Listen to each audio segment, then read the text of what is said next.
All right, let's see if people are coming in.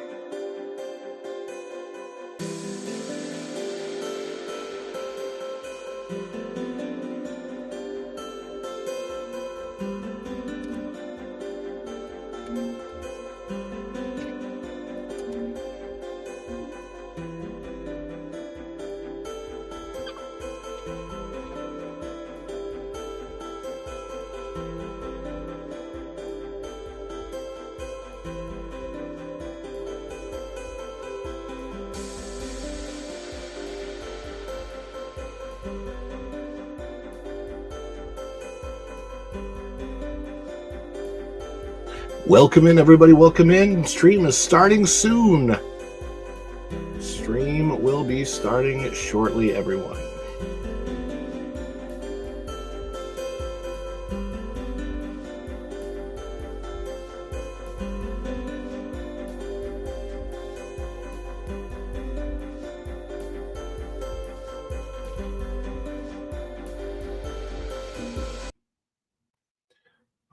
We're going to outro that music. And here comes the countdown to the show.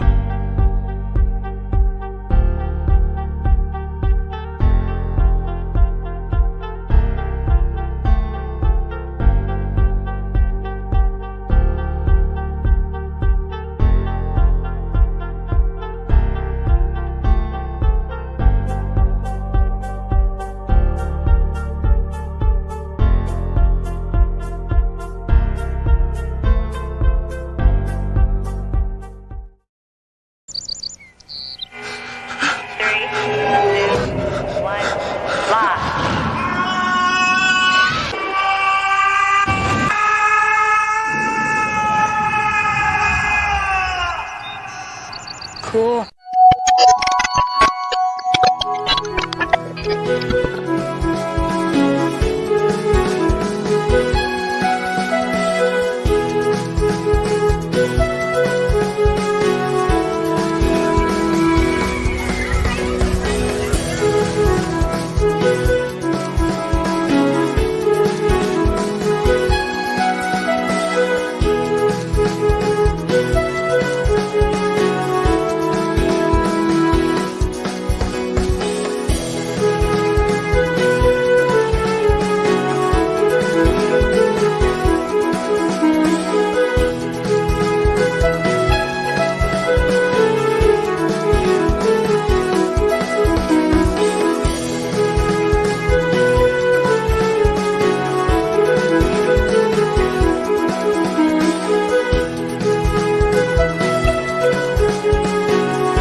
Are we on? Welcome back, Fun Fam! And if you're brand new to the channel, welcome in to Follow the Bradley's Fun.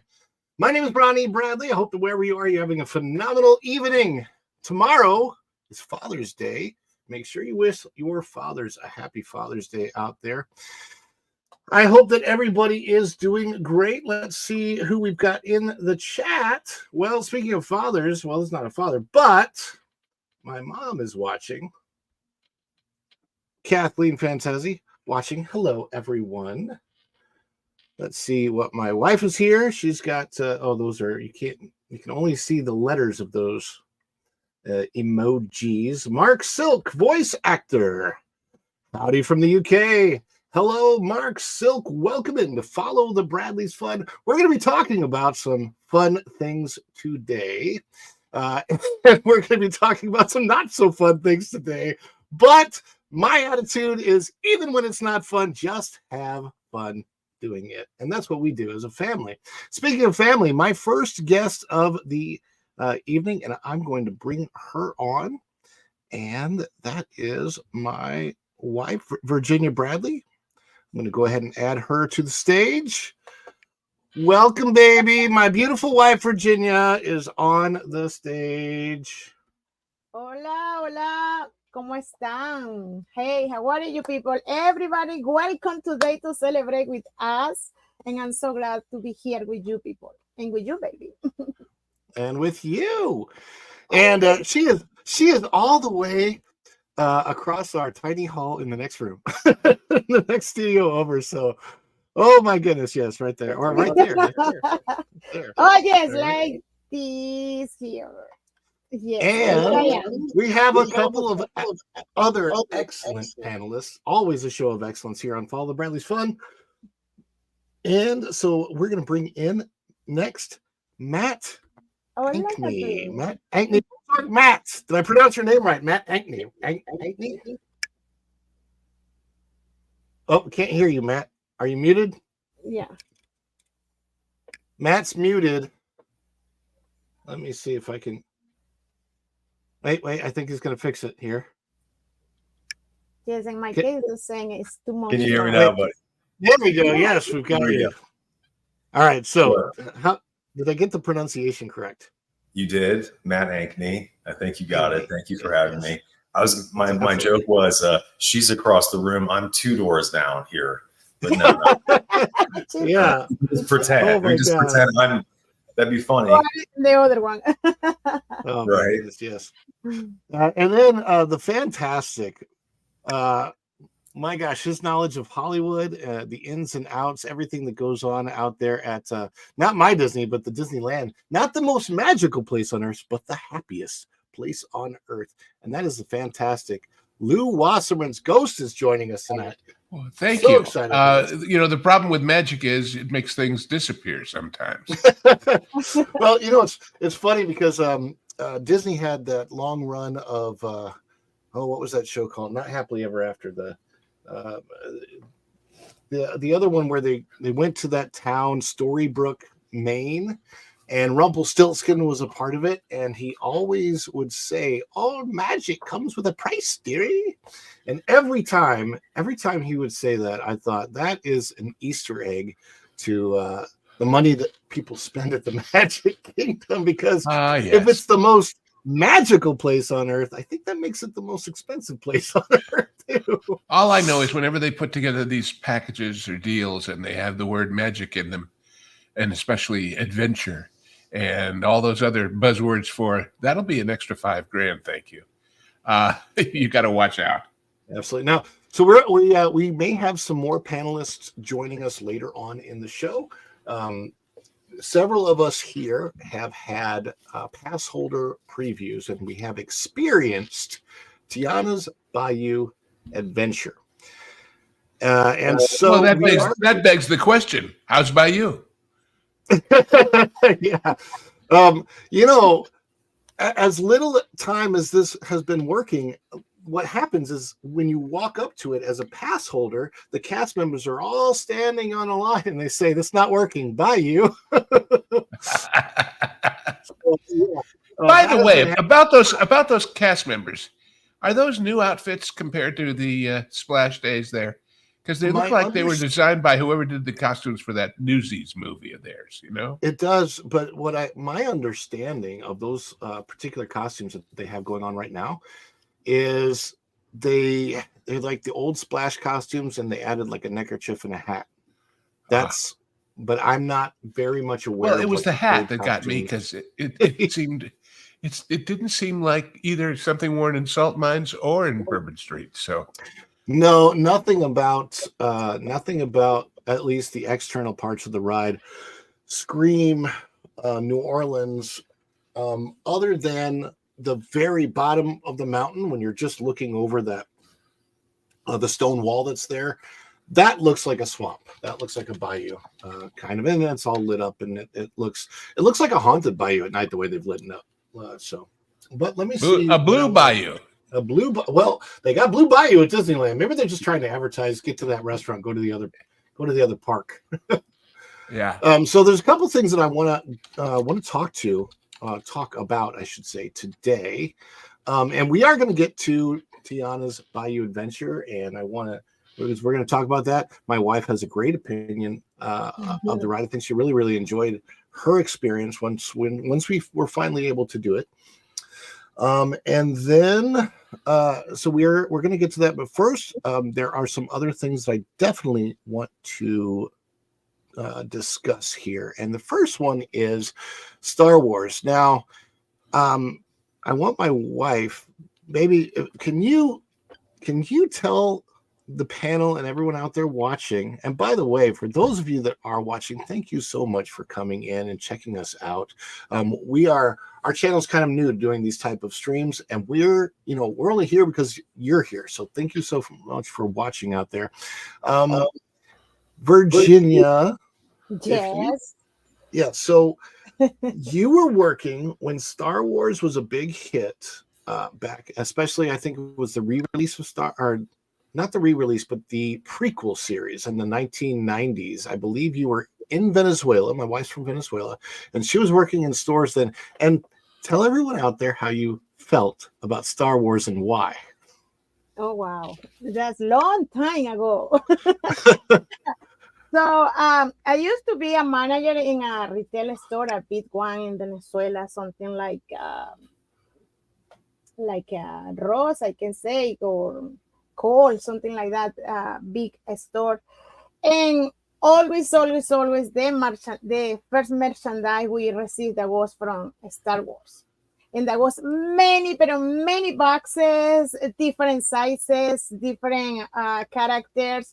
And always when we had to make inventories, that was counting one by one. Towers of toys, different. Oh my God, I was suffering all the time. If you miss one, you have to restart again to make the inventory. So I get sick and tired about the Star Wars. Since then, I don't care anymore about Star Wars. Bye-bye. Until I met you, and when I found that, you was a big fan of that. And you have all the movies I saw. I say, oh my God, again in my life, Star Wars. No! So I brought that up to tell you that. And not only that, I have to watch all the saga again with him. Yeah. So I was a huge Star Wars fan.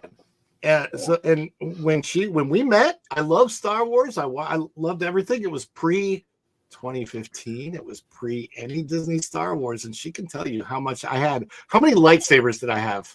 Oh my God, man! I think 5, 6, 7 lightsabers. I don't know. I had a whole bunch of stuff. I don't really have much of that stuff now. But we're gonna see from that point where Star Wars has gone to now, and let's see if I can share this. All right, so this is Rotten Tomatoes for Star Wars, The Acolyte. I'll ask Lou or Matt, have either of you seen any of The Acolyte? No, and I seem to be privileged.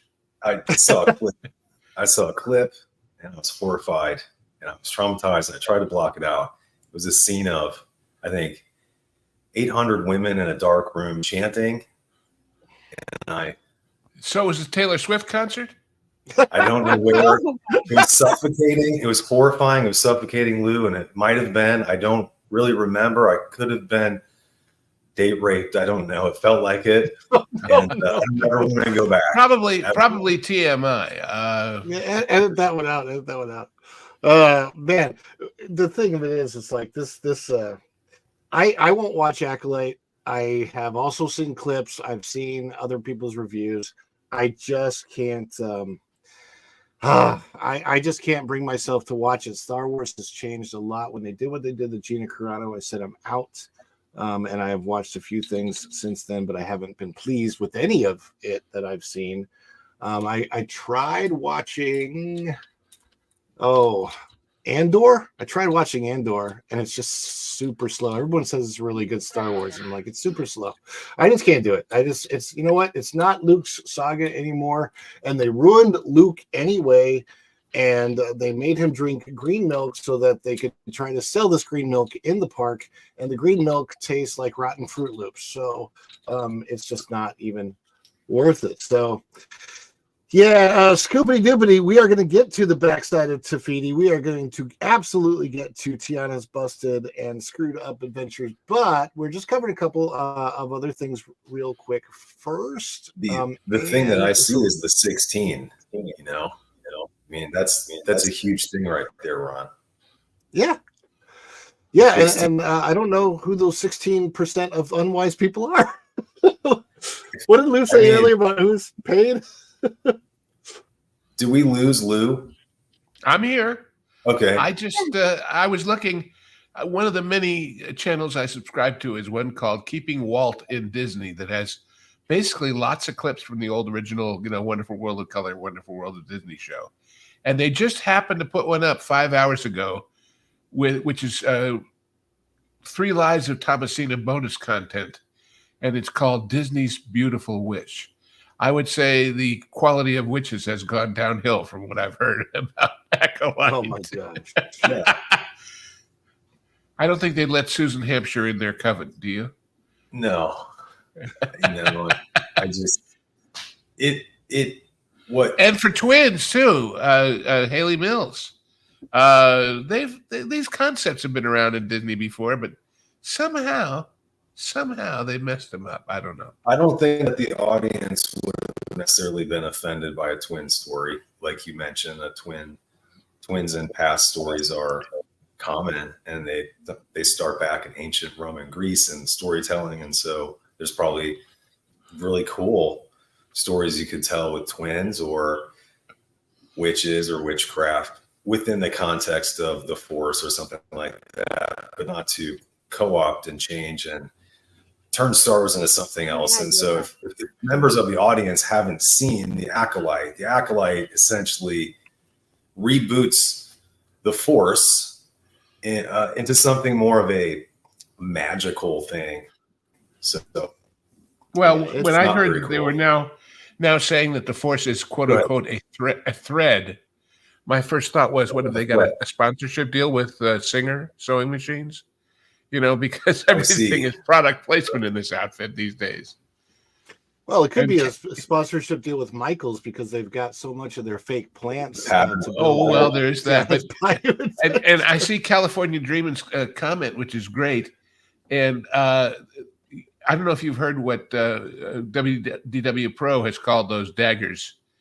He says, you can't kill them with a lightsaber, but a butter knife, sure. Yeah, exactly. Not a lightsaber, but yeah, but it's ridiculous because they set this up by having so many of their characters after Qui-Gon. Qui-Gon, of course, dies by the lightsaber going through him. But then all their female characters get lightsabers, and they're like, "Oh, look at that, a lightsaber stab," and they're fine. I don't. Basically, they're saying, "Does this lightsaber make my butt look fat?" Oh my gosh. So I just wanted to cover that briefly just because it just kind of shows where the Disney company's mind, where they're at right now. And it really is not.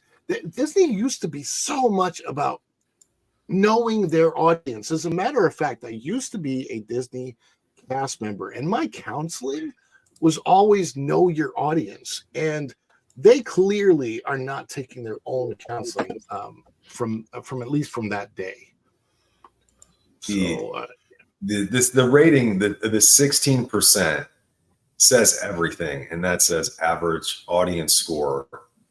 And I'm sure those are legit people. Those are real people, real Star Wars fans who some of them maybe had held out hope for the Acolyte, and they were disappointed. And so the Walt Disney Company, go ahead. Oh, that's what you said about holding out hope and looking forward to it.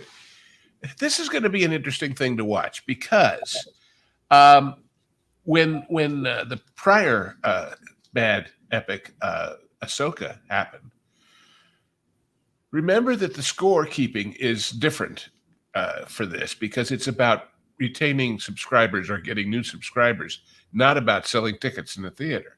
So the ability to judge a success or failure other than artistically, but on a business level, is a little different. It's a little harder to do.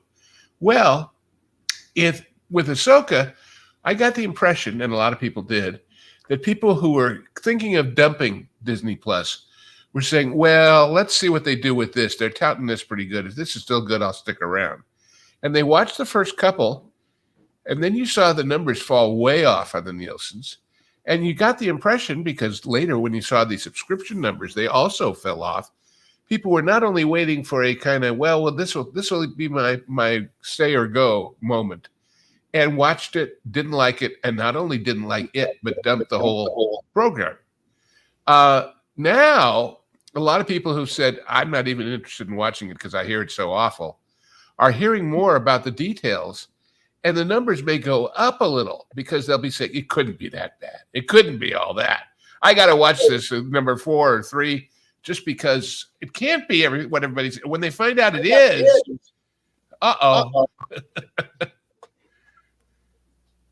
Yeah. I even heard some comments that it wasn't that bad. Go ahead.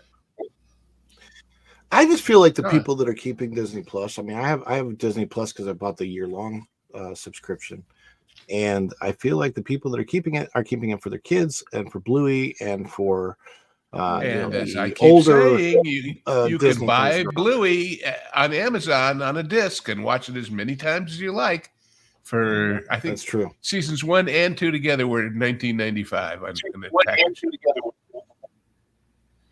And then you've got what you wanted, which is Bluey, and everything else goes away. Yeah. I'll tell you one thing, not just for Disney Plus, but for all of these streamers, this is going to depress the number of people who are willing to put down a year in advance. Even if it is a little cheaper, they're going to say, well, let me try it for a couple of months and see what I think. And that's key to all of these streamers too, because they don't want cord cutters. They don't want people switching it on, switching it off. They want them keeping it, just as they used to have when people didn't realize that ESPN was going into the House of Mouse and was part of their cable bundle. Do you know if what's he say about the Ahsoka was available on Disney Plus and Hulu at the same time? Is Acolyte available on Hulu or not this time? It is. Don't know. I don't know. Oh, I don't know. I don't know. It might be. So. I don't. Yeah. I don't know. I want to move on from this just because, I mean, it's Star Wars, so it's a dead topic. Yeah, but exactly. So I recently had an opportunity, and actually this is what my video was about today, was visiting the new Communicore building. I'm going to bring this up, this article here. There we go. And so after 7 long years, I believe it was 2017, at D23 in 2017, it was announced that they were going to finally do an overhaul of Epcot, which seemed to at the time be much needed. And some of those things in the overhaul that were completed years ago and opened years ago, Remy's Ratatouille Adventure, Guardians of the Galaxy Cosmic Rewind, the Space 220 restaurant. Some of those things are phenomenal. A friend of mine is the manager of the Space 220 restaurant. So she touts it. She's actually great. So I know it's well managed. I know that the servers do great there. As far as the food and the expense, I've been in the space and it wasn't really that big of a deal to me. It was just, I mean, you're watching screens that look like outer space. And to me, the biggest, and this is just an opinion, but if you go up in the Space 220 restaurant, the biggest mistake that they made, in my opinion, is that there are little characters and they look very CGI, and they're floating around out there in space. Like they have sometimes little alien characters, or sometimes people doing a spacewalk, and it takes you out of that moment of feeling like you're actually 220 miles above the surface of the earth, looking down on the earth, which is what it's supposed to be. Is like you're supposed to be in this restaurant in outer space. And also the CGI of the quote unquote space elevator that takes you from Epcot up into this restaurant in outer space and brings you back down. It's not very convincing. It looks like a PlayStation. So I don't know if they have a way to upgrade that via the CGI, if the screens can handle it, if they're 8K screens, or if they'd have to replace them or what. But overall, I think that those 3 things were the major things that changed, that were, I would say, at least in some way, an upgrade. Guardians of the Galaxy is phenomenal. It's my favorite ride. And the only thing it took out was my napping space for Ellen's Energy Adventure, which is what that was. I did. I would go in there to nap, and it was great. For me, the best part of the universe of energy the original, was the pre-show with all those flip-flopping square cubes. That was great. I mean, just innovative and great, and told the story. That and the fun of the moving theater, that was a fun gimmick, so to speak, and huge capacity. I was telling somebody the other day, like with the awesome. theater car things that they had in there. As far as I know, there was no other attraction that had a ride vehicle like that, except for Great Movie Ride, a smaller version of that, I believe, is kind of what that was. And I was thinking, wow, if they could make a Great Movie Ride with that giant seating capacity thing, it would be a different version of a Great Movie Ride, and it could be really cool. But unfortunately, I don't think that's the direction Disney wants to go anymore, because now they're trying to compete with Universal and make thrill attractions, and Universal just has them beat on the thrill attractions. I like Remy's, I like the smell of it. Universal listens. When people said, Universal, not so damn many screens, please. I haven't seen any really in the new stuff for Epic. Not to the degree they were doing them left and right there for a while. They actually listened to what the audience had to say. Yeah. That doesn't happen. Disney tells the audience what they should say and blames them if they don't agree. They didn't used to, but they seem to now. Yeah. I want to read this article. This is from Yahoo Entertainment, so it still tries to be very positive about this. But this says, Epcot has always been my favorite Walt Disney World park. That's true for myself as well. While it's become more full of Disney characters and IP than early years, it's still an anomaly of a park at Walt Disney World. It's got such an interesting character that it's the park I just love to visit, even if I'm not really doing much. Unfortunately, for the last 5 years, Epcot hasn't been much of a park worth just visiting. It's been walled off. A massive overhaul of multiple areas of Epcot was started back in 2019, delayed by the pandemic, which meant massive construction walls have been common at the park for half a decade. Actually, we used to call it Walcott. They were massive eyesores, and large parts of the park, basically the center of what used to be Future World, was completely inaccessible.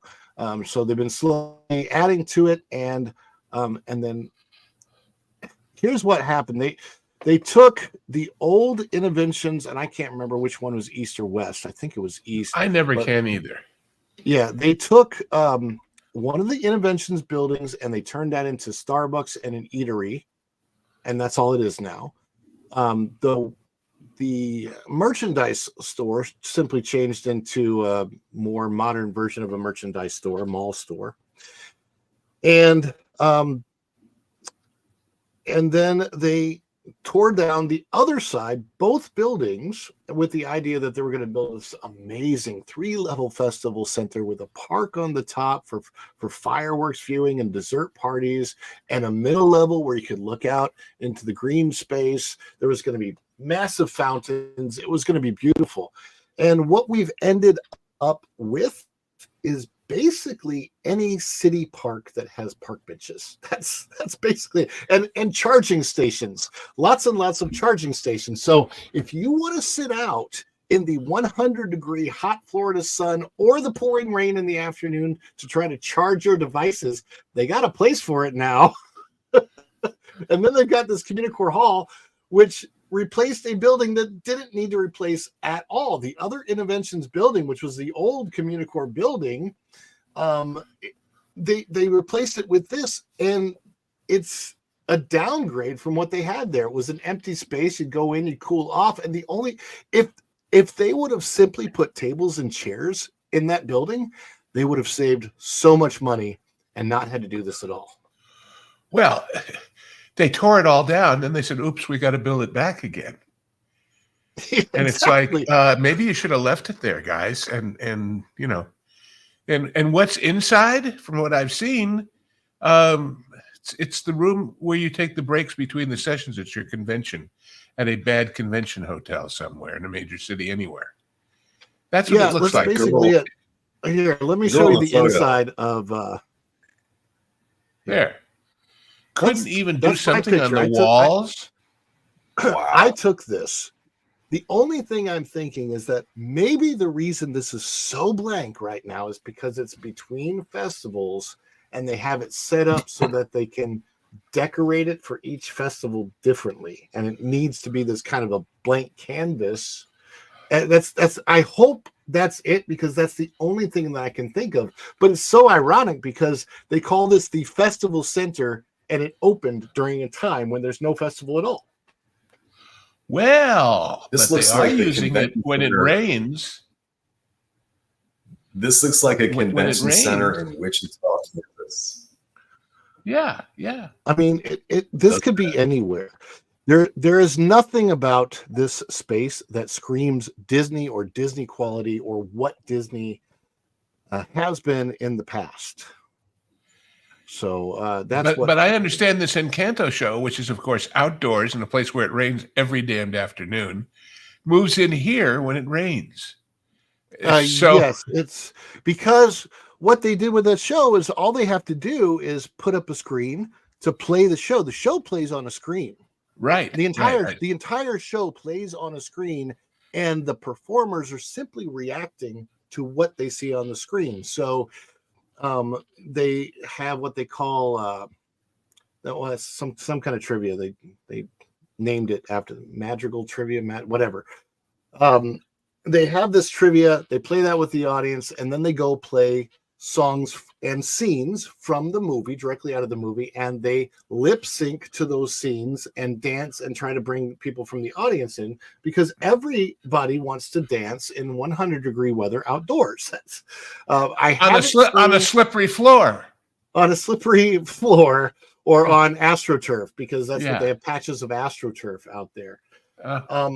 They have a huge space for the audience, and I've never seen it filled up past, I'd say, the 20% mark, because there's no covering. It's people are hot out there, or it's wet and rainy, and they go inside. I'm going to try and see if it looks like a student union at a community college in Iowa. Yeah, here we go. Doesn't it? I think it's the movable furniture, right? It's the takeaway from that photo. Can you hear that? Yeah. No? Can you hear me, Ron? I hear you, but it's a little broken. There we go. Mm. No, I just wanted to make sure that the music wasn't playing from that. So I'm going to bring this up so you can see the show. There we go. There you go. So let's assume for a minute so that you are the world's biggest Encanto fan, which probably means you own the disc at home. And you probably, like everybody else, got a big screen at Christmas when they were cheap at Best Buy to get you in the store or whatever. And it's not that much smaller than that screen. And it's indoors, and it's air conditioned, and it's got good, tasty snacks that aren't $25 for, nachos, $10 extra if you want cheese on them. Oh, and by the way, at home, you might be paying your mortgage, but you don't have to buy a ticket to walk into your house and watch it. So this is what you go to Epcot for, right? It's people it's total strangers waving their arms around in your living room. In my house, this in my house, we actually have that was terrible. my wife makes exactly what they sell there, which is arepas. They sell Venezuelan arepas at the show. And I bet yours are better. You make those. Yeah. Oh, baby, let me ask you. I mean, Branson. Tell everybody about the arepas. Arepas. Oh, yeah. You're Arepas. just laughing. There you are. Yes. So to me, like arepa con queso. Talking about the arepas, that is our, I can say, one of our main snack or main dishes from my country, Venezuela. But in Colombia, they say they belong to them too. So that is a fighting between Venezuela and Colombia to see which one belongs the arepa. But they are so good, so delicious. It's corn flour, and you can eat it with beef, chicken, cheese, ham, whatever appetites to you in that moment. But besides that, talking about that communicator hall, I think it's more for our community, like for Spanish people. They bring kind of joy to everybody and being dancing there. But Scoran, no agree that is on the that weather, the 100 degrees, is so much, even for children. And today I saw another blogger just being live there. And wow, I can say for children. Even my son, we were there yesterday and he said, Mommy, please, let's go home. And we have to do it. So I can imagine our children there being under just the too weather. hot. Yes, it is. I don't know why in this space would it be that hard or even that expensive for Disney to maybe just throw up some type of scrim overhead like they have at children's playgrounds, for example, some type of canvas scrim. I think that would not be that difficult of a thing to do without ruining how it looks. It certainly wouldn't take away from it. I mean, and it could be a temporary thing. They could just put it up during the sunny months or during the hot weather. It's just weird to me that they did things this way. And those pillars, those arms in the air. That's light. Oh God, don't they remind you? Do you remember in the first Star Trek movie when they finally find V'ger in that kind of pit, and there's these lights like that illuminating it? Yeah. It's like you expect V'ger to be in the middle there somewhere, and it reminds me of the Fantastic Four when they're trying to go to a different universe, or it's a little strange. The other thing, Decker unit. All right. The other thing, all right, you're going to build this thing, and it's going to be a big empty space, and it's going to have some tables and chairs and funny little couches. Couldn't you find better furniture than that stuff in that place? Well, I mean, it reminded me when somebody showed me, and I was shocked because our favorite hotel used to be, because we don't go there anymore, the boardwalk. And when you went in the boardwalk and you went upstairs on the right, there was this great cozy kind of nautical themed bar. They had these big cozy chairs, and the Gensler people remodeled. And what they put in were like vinyl, plain, boring, in that same shade of sort of teal blue and brown. And it was like, why would you make it less charming? Or do you really think that's charming? The person who was in charge of speccing that furniture out, did they really think that was good, or did they get told you can spend this much? Go for it. It's just, I always say when we're talking about movies and TV shows, I always try and explain to a lot of people out there, nobody tries to make something bad. Everybody tries to make what they think is good. And that's why when people say stuff like, well, shouldn't they fire everybody and hire a bunch of new people? And I always say, you could try that. But when the person doing the hiring is the one who made the first decision, chances are they're still going to pick the wrong person. Even if it's not for political reasons, if it's just a matter of taste. When you have people who have no taste in charge of choosing things like this, all the rehires in the world aren't going to change it. My feeling, I'm just going to say there's an old story that says the most important part of a car is the nut that holds the wheel. So true. Anyway. Well, my feeling when I was out there and I was looking at all of this is I remember that Elon Musk said something to Bob Iger, I think that really upset him recently, and I'm not going to go into the exact wording. You always see it on the pro show, but Elon Musk said something to Bob Iger, and Bob Iger, he's a multi-millionaire, but I don't think he's a billionaire. And not even close. So I was thinking Bob Iger was probably took that comment to heart, and he said, well, if I can't be a billionaire, I'm going to shop like a billionaire. And he bought all this stuff on Temu because he's shopping like a billionaire. Yeah. No, but there's a bigger point there, and it is this. Elon came up as an entrepreneur, which meant if he guessed wrong, it was his stuff on the line. Bob has always been an employee of a corporation, from Weatherman to Wunderkind to Wacko. And that always means that accountability is not there. I mean, it is if they're going to fire you at a mid-level and not move you up. But that's different. That's how you look at things. Like I said, I wrote a piece for that park place. I said, these terrible things that are coming one after another between Tiana and this awful ruin of Epcot and Acolyte and I keep hearing everybody say, well, I've heard it's good, but we'll see about the upcoming revamp of Country Bears. All of the terribleness of all of this doesn't get me angry. What gets me angry is the contempt they have for us as their audience by putting this stuff out there. The attitude of, well, we're Disney, and whatever we tell you is good, you will buy because you're addicted. Oh, yeah? Well, give me a year and we'll see how that works out for you. Wow.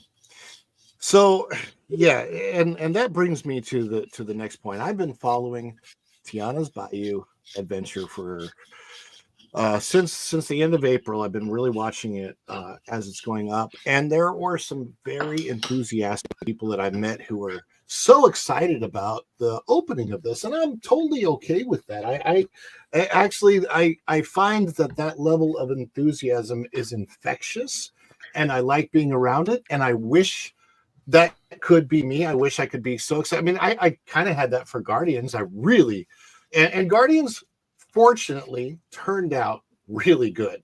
My son just went out the other day for the first time, loved it.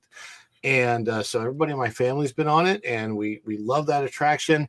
And because of the virtual queue, which really works out well for people that are pass holders and know how to use the virtual queue, I can write it all the time. Like I can write it. I've written it more than 50 times, I think. I've gotten all the songs, and it's a phenomenal ride. And this goes back to my days in Ozark. Matt will know, back at Six Flags, that's where I was brought up. I'm from St. Louis. We're both from St. Louis. I remember the excitement that my dad had when the Screaming Eagle opened. It was going to be the world's largest roller coaster at the time in the 1970s. And we got so excited for that. And so, back in that time, theme parks in general were exploding because of Disneyland's success, and then Disney World, and then Six Flags, and the St. Louis park was one of the earlier Six Flags parks as well. And so the excitement and the enthusiasm for a new ride can be palpable, but with the caveat that they didn't destroy a much beloved ride to make this one. It kind of reminds me, and Ozark, Matt, you might remember this. Do you remember Injun Joe's Cave at Six Flags? It was years. It was way can back. You hear me? It's a slow dark ride. Yes. Yeah. Yes. Right. Can you hear me? You can hear me, right? Yeah. Yeah. Yeah. Okay. So Injun Joe's Cave is where you get on a boat. You go in a little place. It's dark. You get on a boat. That boat goes in a tunnel, and you just go through these little stages of Tom Sawyer's story, right? Wasn't that it? There's animatronics that portray the story of Huckleberry Finn and Tom Sawyer. That later became the time tunnel. And like you said, that's a ride that all the kids wanted to go on with their girlfriend. Basically. Of course, it was the love the tunnel of love, right? It was exactly what it was. And but it was fun, and when it got its re-theme, I cared about it, but it wasn't that big of a deal. But this is a big deal. This re-theme is a huge deal. It's a huge deal because Splash Mountain was so beloved, and it didn't really need to change. Yes, the animatronics were old, but didn't you just replace them with new animatronics? You could have easily replaced them with new Splash Mountain animatronics, right?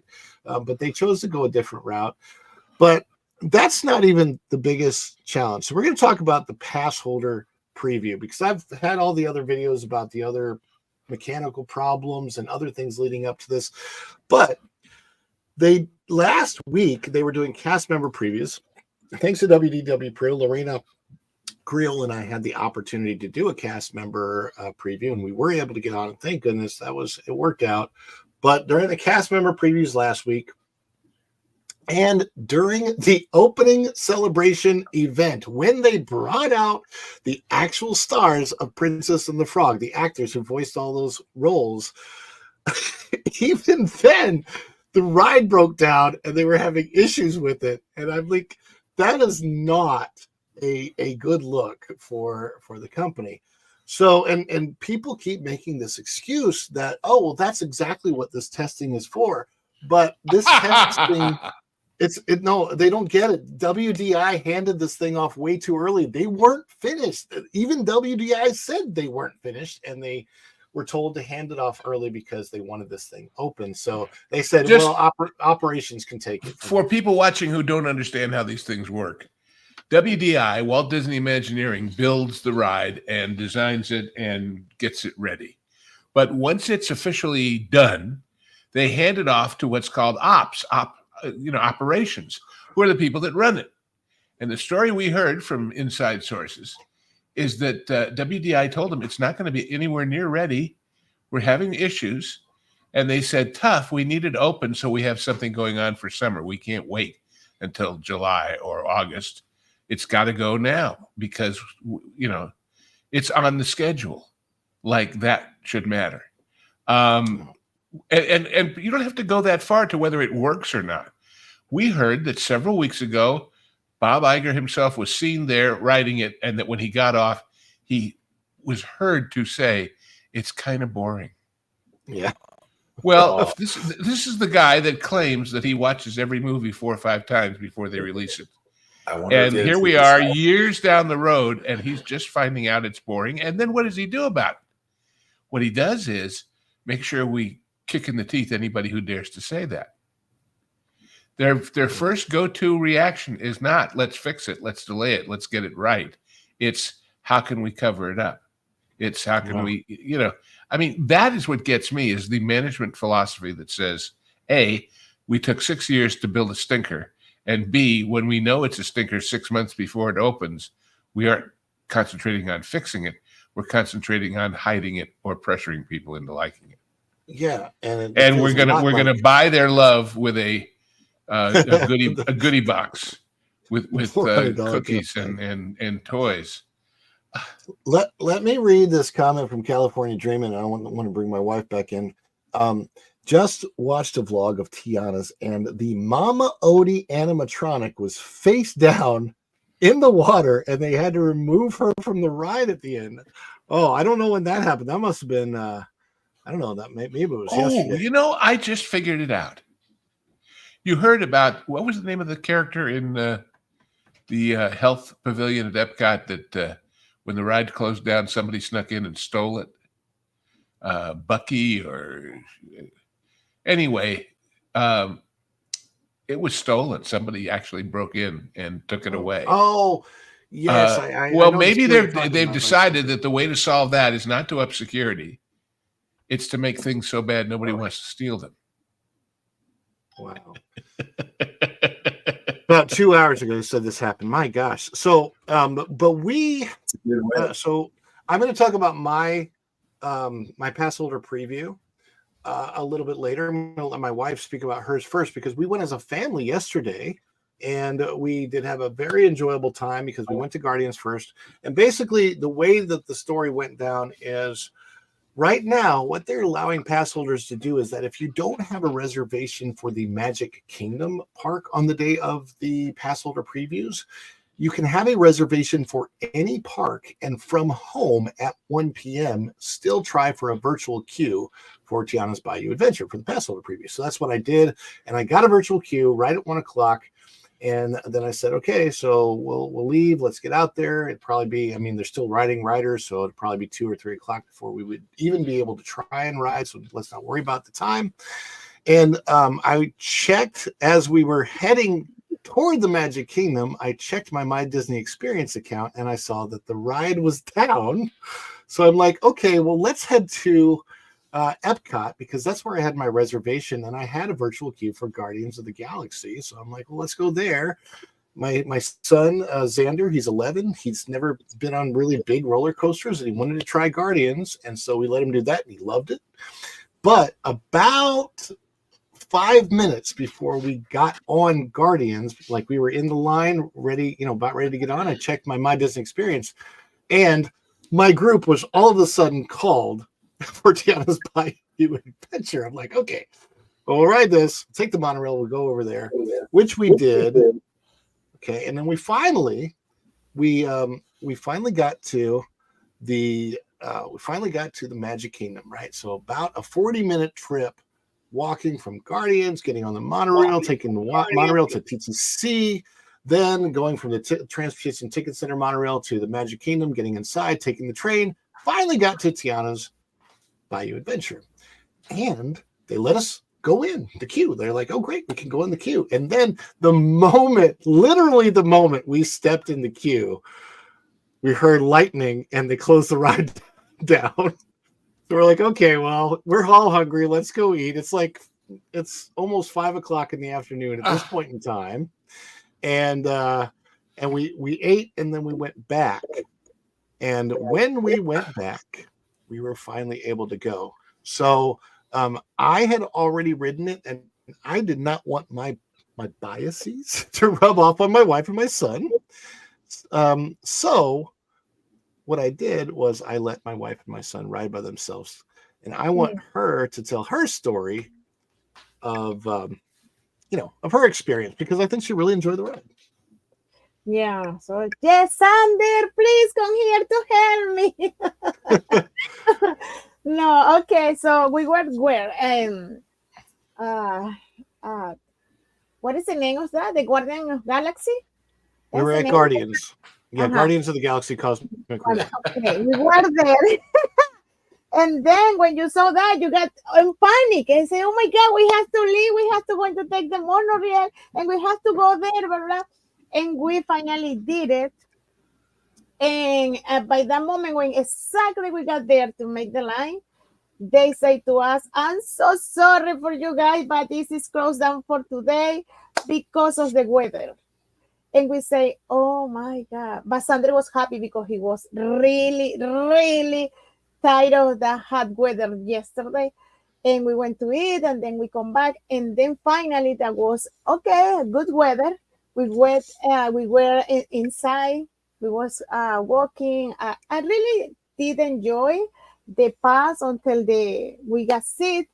And then finally, when we were there to starting, my cell phone died, first of all. So I couldn't film anything when I was so excited to play. I say, why to me? Well, anyway, we started, and Sandra said, Mommy, we have to do that going down.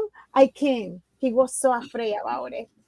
Bueno, anyway, at the beginning of the ride, the only thing I felt yesterday, that was a really bad smell. I don't know if that was coming from the water or something. I don't know. I was so excited not to criticize the ride, just to enjoy the ride like any normal guest. But when I feel that, I say, from where this is coming? See, there's supposed to be a new ride. That water smell like it has been days floating around. I don't know. So after that, yes, I was so sad. And believe me, I don't want to criticize the ride. I don't. But after that, the pass, that was like I don't know, 1 minute, 2 minutes, 3 minutes, just without the smell, and we were there enjoying that everything, and until we got that ride down with the slide. And Sander was really afraid. Oh, Mommy! I said, close your eyes. You close your eyes when we did. He said, no, Mommy. My eyes were wide open. I said, okay, but I wasn't with my closed eye. Okay, we did that, and at the end, the water was splashing in my face. I say, what? I got soaking water there. But I did enjoy it. I like it, besides the bad smell in the water. But I did enjoy all the new figures inside, the little froggies, what I can remember, the giant big screen with Tiana's face. And also, to me, the best part of the ride was at the end when they are everybody dressed up in night gown and they was dancing. To me, that looked new. But at the beginning, like you say, it's bored. I didn't like it at all. So that was my experience, and I can say I can write it again, and I'll be sure my cell phone is on all the time to all that. Yeah, And nice experience, I think. I think her cell phone died when she got on the ride. I have a lot of photographs and video from the inside of it. When I went on my Passholder preview, you saw that video earlier. Bless you. Thank you. Sorry. You're good. You're good. So what happened to me for my Passholder preview, the time that I went on it, I got a really, really early virtual queue time. So my time for my virtual queue, I believe, was supposed to be, I was in group 6, which is, they always call groups 1 through 10. And I was in group 6. And I went just the day before on the 13th. So my wife and son went on the 14th Friday yesterday. I went on the 13th on Thursday. And when I got to the park, I was concerned because the reason I was concerned is because for a Passholder preview, they can really be sticklers about that 1 hour window. Like if you don't get there by 10 o'clock, you're not riding. Well, I got there. I want to say that I was on the ferry boat from the Ticket and Transportation Center to the Magic Kingdom. And I looked at my Disney Experience app. It was about 9:30 and it said that they're not boarding any groups. So I got into the park. I was there in plenty of time for what would have been my early boarding group. And that was when I saw, and let me see if I can switch back. Yeah.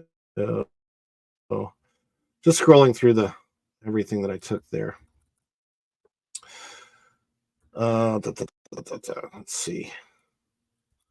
So when I got up to the ride, that's basically this one right here. That's my screenshot for this, but that's basically what happened.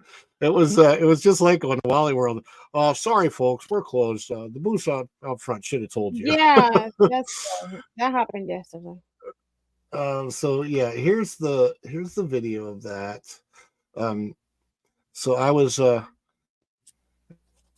came up to the ride, and at 10 o'clock they were turning people away and letting people know, check your My Disney Experience app. We'll let you know when it's going to open. Well, what happened was they finally got the ride up and running at about noon. And so the first 10 groups, and by the way, I went on Pirates of the Caribbean in between this. I met Jack Sparrow in between this. I did a lot of things. It was a fun morning at the park for me before I got to this preview. So I'm like, at least, we follow the Bradley's fun. I have fun. I take advantage of it. I rode the double-decker bus for the first time. I'd never done that in the Magic Kingdom. That was fun. So all the old Magic Kingdom stuff can still be found, if you want to look for it, which is why I really don't think that they need to do things like this. If they wanted to do something with Tiana, they should have given her a brand new ride, just splash and refurbished it, but they chose to go this route. So I finally got on the ride, and while I was riding it during the Passholder preview, something interesting happened with the ride braking that made it a better experience. I know this is what sounds so strange. Every section that the log went to, it's supposed to flow through, right? It's supposed to flow through evenly, and you go past all the animatronics. Well, every section that we got to, it stopped. The ride would stop and pause, and I was backed up behind several logs. And because of that, I actually got to see so many things that you really pass by. And this is why I really believe it should have been a slow ride. It really, if they would have made a brand new ride and it would have been a slow ride, more like the Pirates of the Caribbean, which I had just gotten off of, so I really kind of understood the experience and what it should have been like. And I want to show this real quick. Let me see if I can. All right. The reason I'm showing this is because this is before you get on the ride. This is in the queue. This is a very problematic part of the ride. And the reason I'm showing it, we've been over why it's problematic. This shows the Avery salt slave mine. Okay, Avery Island was used as a slave mine.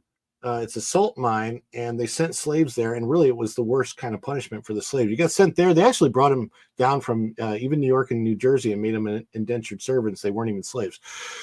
So the reason I'm showing this is because the Imagineers clearly went above and beyond to this part of the attraction in the queue to make sparkling salt and everything. And you can see it if you look closely, like there's actual sparkling salt and this, they really made this into a salt mine. They went all out, and I don't think they, I kind of don't think that they thought about the fact that people are going to look at the history of this and associate this with slavery, which that becomes very problematic. But did Lou or Matt want to say something about that? In my case, when I was there, I'm sorry, I didn't notice. Do people realize that that's supposed to be? Do they understand what they're seeing when they're there, Ron? I don't think they do. I think most people are walking past it. But the problem is, I mean, some people do. Some people do. Some people certainly do understand when they see the signs that say seasoned veterans only and they're in a slave mine. If they understand any history at all about why they made this, and they did it story-wise to give an excuse for why a mountain is in the bayou, which also doesn't make any sense. No sense. And I looked it up when we first heard about this salt mine thing.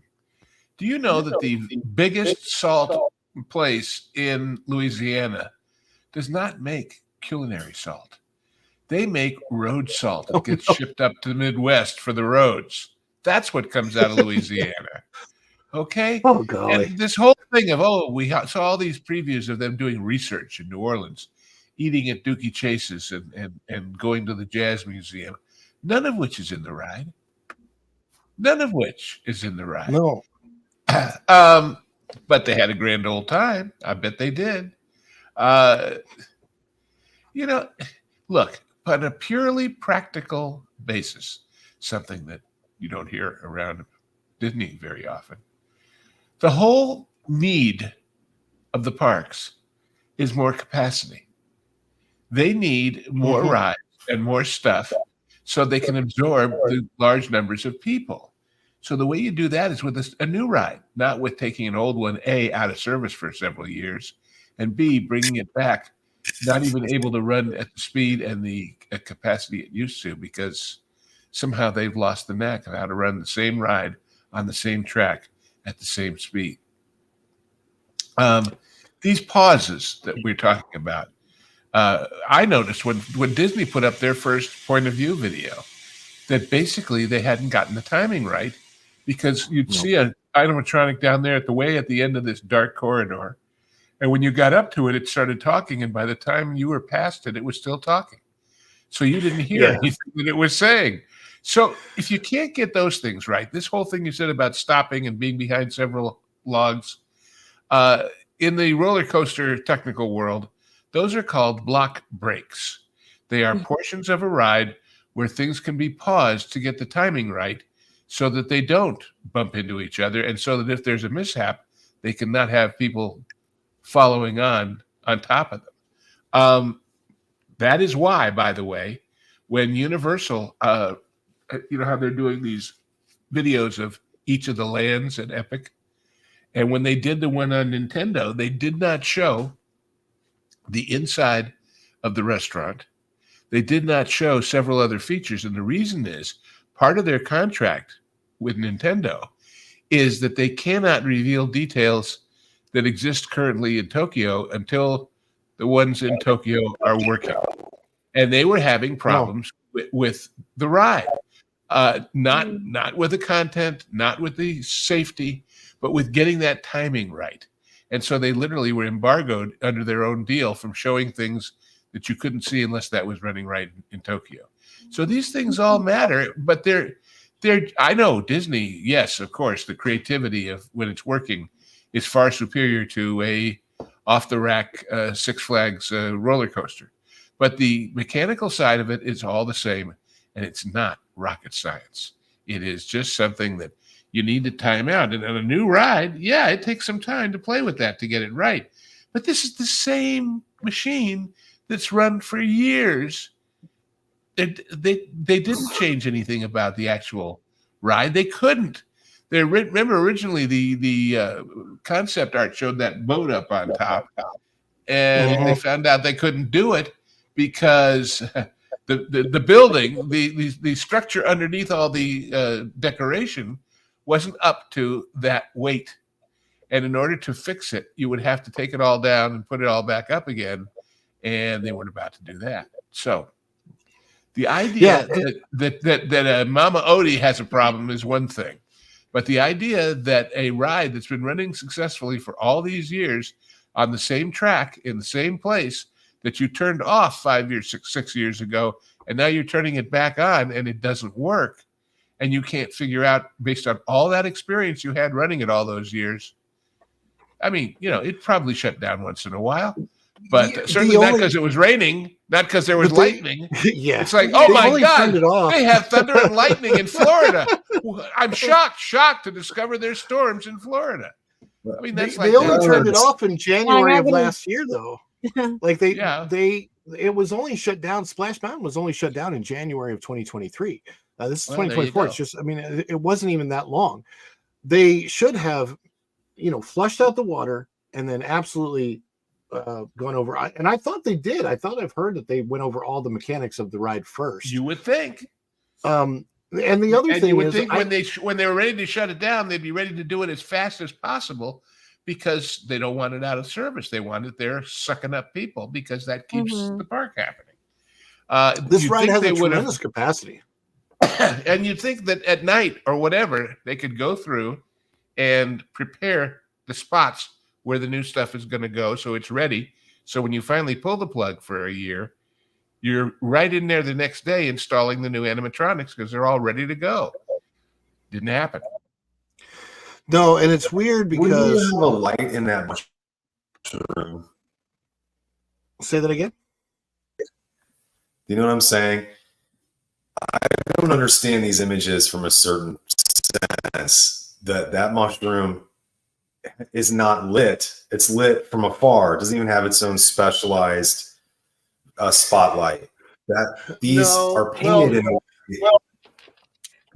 a way that suggests like they're using black light. They're almost trying to recreate what a black light environment looks like, and you can do that in a different way because they're trying to suggest bioluminescence in nature. Correct? Like they want to portray. Go ahead. I think they're just using the same effects that they used in the Animal Kingdom in it's recycled Avatar. Yeah. It looks. So if we're on a this Bayou, part of the ride looks very much like Rainforest Cafe. Honestly, I mean, it's just. I mean, yes. Again, now see, wait. The artistic justification is we shrunk you to the size of a mushroom, and therefore, if you're that small, you don't even see the rest of the world out there beyond it, especially at night. You only see the stuff up close to you, right? That's their reasoning. But what it means is we don't have to fill in all that blank space with something, and therefore it's free. I have a degree in art. I would never paint that mushroom to be one solid color. Never. The stem would, even if they wanted it to be orange, the stem would be slightly a different orange, and there'd be a kind of a pattern up near the top. They just had a guy paint it all one solid orange, like we're at some mall in the Midwest. It just doesn't make much sense to someone who hasn't been on the ride and sees these images. It's like you guys said, it's Chuck E. Cheese art. It's not Disney art. It is. The way it's lit. Matt, it's Chesterfield Mall, but it's Chesterfield Mall as it stands today. It is, dude. It really is. It's one solid color. It's lit by one giant light. There is no sophistication or nuance. But see, I got stopped here. Well, again, if you want to suggest at this part of the ride, like the reason I even have this is a cheap section of the ride. Well, let's put it this way. Right. If you have to choose what detail in a ride you want to have people see, it's not the other people stuck there with you. It's the ride. It's not about the rest of the guests in the next car and the next car and the next car. But when they're the only things moving and they're the only things lit interestingly because they're in silhouette, that's what you've got. Yeah. So now this was the portion of the ride. Now, my thought is that, and a lot of people have said this, if they would have simply involved Dr. Facilier in this story and said, okay, so Dr. Facilier has come back. His friends from the other side have pulled him back over so that he can stop Tiana from doing whatever the heck Tiana's supposed to be doing. And so he shrinks you down, and to make it even harder, he pulls up a mountain out of the bayou, and he does all this voodoo black magic. They don't have to call it voodoo. They can just call it he's the dark sorcerer of the bayou. What? I mean, if they wanted to eliminate the word voodoo, which they already did for Mama Odie, who also uses voodoo, if Mama Odie can be there, Dr. Facilier can be there. And if Ursula can be there. Yes. If Ursula can be there. If Maleficent can be there. And it wouldn't have had to be a retelling of the Princess and the Frog story. It could have been a unique story, but where Dr. Facilier actually acts as an antagonist so that when you get to this portion of the ride, you are like, he's building up. And you hear that, oh, you're ready. Oh, you're ready. Oh, I mean, it just completely makes sense. Somebody made a video of that on YouTube, and it actually works really, really well. And then when you splash down and you go underneath, and then you're no longer in the mountain, but you have the final celebration, it makes sense. But in the final celebration now, you have a song that sounds like it's about, something that minor children shouldn't partake in. This is a special spice. What is the special spice? No, look, the real problem with this story that they chose, after I'm told Vash has friends who told him there were 2 prior stories that they played with for a long time and then decided, no, that won't work. The problem is, as I understand it, the main plot is they're looking for musicians for this party. And they can't find any. If you can even, close your eyes and swing your arm around in New Orleans and not punch 50 musicians, you're not in New Orleans. That's the problem. The thing that they're looking for, the big quest, what do they call it? Hero's journey of this ride is something anybody could do in their sleep in New Orleans. I mean, Yeah. You would have musicians right there on that sidewalk thing. And then as you go by one, a spotlight would hit them. It would play an instrument that would go off. You see another. But they need you to be the musician because they can't find one anywhere. No, the Spanish. They would not want to pay those guys. I mean, that doesn't. Where's the Spanish moss around Mama Odie? I mean, I don't know. So the Spanish moss really clearly, anything like actual Spanish moss. They hung it like a birthday party streamers, just in a consistent way. Spanish moss does not hang like that at all. It does not hang like that at all. Well, and so, but that's all right. You're right, but we got bigger fish to fry than Spanish moss. We do. Yeah, I know. I'm being picky, but. Now I've never been on the ride in Florida. I've obviously, when I was living there, was on it all the time in California. And that section where she is, that's at the end after everything. In California, you actually see that as you're getting ready to board. There's a hole in a wall that you walk by in the queue, getting ready to get on the ride, where you see only a Brer Rabbit, not Mama Odie. So And why should I have to, in order to understand this ride, learn that the name of this place is the Fleur du Bayou or whatever? And then when I saw this, the other thing I said about this whole sequence, this is a house now, not a boat as it was. And therefore, this is obviously during Hurricane Katrina because the street is flooded, and that's what you're sailing on. Am I right? Or am I right? I mean, there was a reason for you to be in a boat and go by a steamboat where everybody's having a party, but not this. Not this. Well, and then this part. Ron, those characters in the house. Those characters in the house, are those screens or are those actual animatronics? No, they're screens.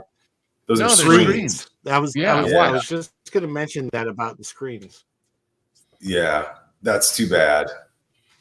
This is, this will be next Halloween's big thing to buy for your house is a roll-up screen that you could put ghosts on and put in your front windows. I mean, don't those people in the back look like the backgrounds on the Muppet Show? Where there's all 1,700 of them dancing in one big scene, and they're layers on layers on layers. Yeah. So the first time I saw this, when I wrote it at the cast member preview, I thought it visually stuns you in a bad way, not in a good way, because you're like, why are there these very alive animatronics against these very flat screen characters right behind them? That's what's weird. It's not done in a way that they blend into the background. It's done like, okay, what am I looking at? Why is there real and fake? It just, like, my brain just doesn't. It can't wrap itself around this. This scene right here that we're passing right now is fine because there's nothing behind it. Then this one gets really weird because it's just people dancing behind the window on screens, obviously. And then now you have animatronics and screen, and it's like, okay, it's weird. And it all happens so fast anyway. You pass by it, and then it's gone, and it's like the whole thing is so convoluted. When you do get there, when your boat gets there, if they wanted you to even enjoy that scene, what they ought to do, what they ought to have done is slowed the ride down right at that particular time. And I know they have a way to do that. But I just that's understand. Ugly. So this area where you're outside before you go in is really kind of ugly. This thing. Well, here's the thing: it's Splash Mountain. It's not. It's the Briar Patch. But without the red Georgia clay, they painted it down. But you see the red Georgia clay. If you're outside in a bayou, you're under a canopy of these certain type of trees. I'm forgetting their name. Bald cypress. There would be bald cypress trees everywhere. You'd be in the shade. There would be no that's like a rocky ditch in Nebraska or something that you're in. Well, it's weird. It's Georgia is what it is because that's what it was. And even there, they toned the color down. The color was much redder in the old one. It would be overgrown, like the ferns would be all over covering that hillside. But again, guys, the choice of foliage is not the problem. The problem is no story, no tension, no. We won. We beat the bad guys. No celebration of anything real. It's just, we found some musicians and we shrunk them. The Chuck E. Cheese. No, think about this, Ron. And you're talking about St. Louis. The Showbiz Pizza. Remember Showbiz Pizza? Before Chuck E. Cheese, there was a place called Showbiz Pizza. Where Same company. There was a special room where they had an animatronic band where every single character played a different. And Billy Bob was up there playing like the bass banjo, and Chuck E. Cheese played the piano. Those were all animatronics in 1979. Yeah. Why can't you have animatronics inside that little gazebo plant solarium place instead of screens? Why you can't have them in there, I have no idea. Because that would have depth. Exactly. If they would have had not the high quality animatronics, but just something that slightly moved, would have made a lot more sense than them just going with a screen. And might have even been less expensive. I don't know. Yeah. How much it cost to create those images. Maybe not. Who knows? I think my wife has to go. Virginia, are you still there? Yes. Yes. Okay. So I want to say goodbye to her, but before we do, can you shout your channel out, please, and let everybody out in the audience know where they can find you on the YouTubes. Yes. So my channel name is Virginia Bradley Fitness Maquillaje y Aventura. That is in Spanish for now, but I'm thinking to change the name of the channel, something in English and also short, easy to remember. So that was my pleasure to be here with everybody, with you, both of you, and learning. And we're all learning right now, yeah. Even my English is not perfect, but I'm listening. Okay. But yours is charming. Thank you. Okay, thank you so much, sweetie. Pleasure to meet you. Okay. Bye-bye, everybody. Bye, baby. And speaking of queens of language, look, there's another one out there in the waiting room. There's another one. That's what I'm trying to find. How do I bring her in? 30 minutes. There everybody. You are. There you are. Wait. I have to scroll down. I found you. You don't have her for very long. All right, there we go. Hello. Welcome in Reina Creole, the queen of Florida. Hello. Hey, Ron. Hey, Matt. Hey, Lou. So, Lorena, I don't know how long you've been here, but we had a commenter tell us that Mama Odie was lying face down in the water a few minutes ago.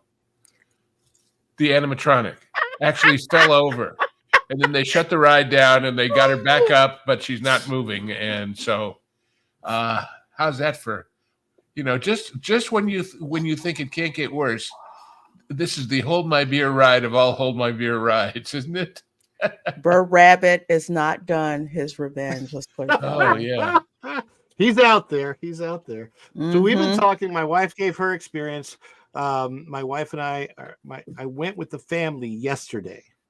And we were able to get our pass holder preview. And the one thing I didn't say about that is as the literal moment that Virginia and Xander got off the ride, it shut back down again due to incoming weather, supposedly. So we were lucky, even though they did get to ride. I mean, it was literally, within a half an hour window that we got in and they were able to ride and come out, and then it was shut down again. So you know who they're going to blame, don't you, Ron? Oh, God. No, your son. Oh, well, yes, we had this little probably. boy who was afraid of going down that drop, so we shut the ride down because we don't want to make people afraid. Oh, that would be horrible.